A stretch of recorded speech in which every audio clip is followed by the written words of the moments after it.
Ethiopian people remember when clouds used to stop here, when the desert forest stretched like a green wall between the highlands and the desert. They remember springs that never ran dry. Now the forest is 74% gone. The soil has baked into concrete-like hardness.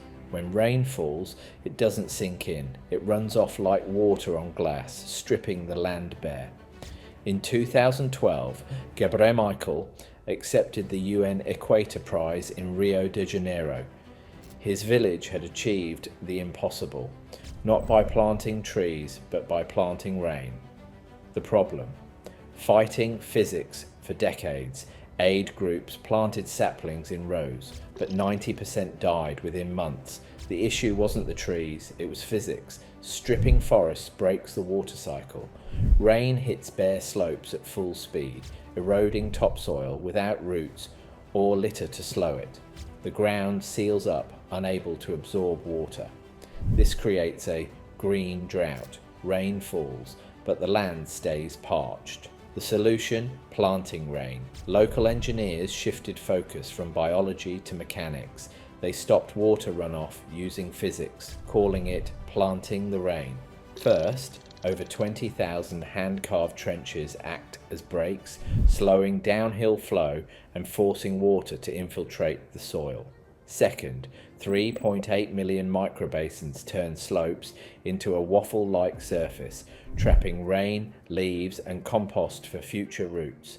Third, 439 kilometers of stone walls segment long slopes, keeping water slow and providing shade for seedlings in the harsh sun.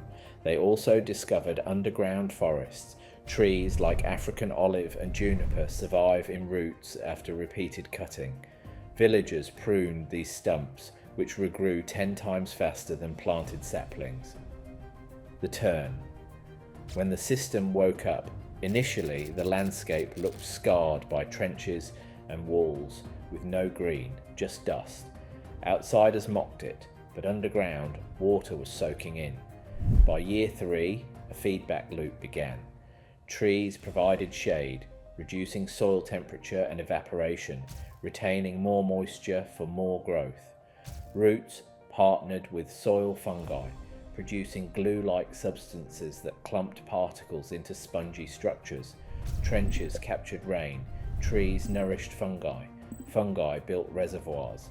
By year 5, satellite images showed a stark divide. Green project areas versus brown wasteland. Muddy streams cleared. Dry springs flowed again. The stress test. War. In 2020, war hit Tigray, collapsing aid. Most projects halted, but this one endured.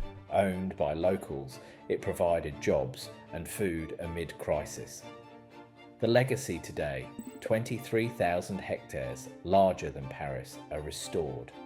22.5 million trees thrive at 90% survival, double the global average. 1.85 million tons of carbon captured. The cloud forest returns, drawing moisture and cooling the climate. The lesson: advanced tech can be gravity and patience. Fix landscapes by mastering physics first, then biology. Tigray's people engineered the ground to catch rain and awaken the hidden forest.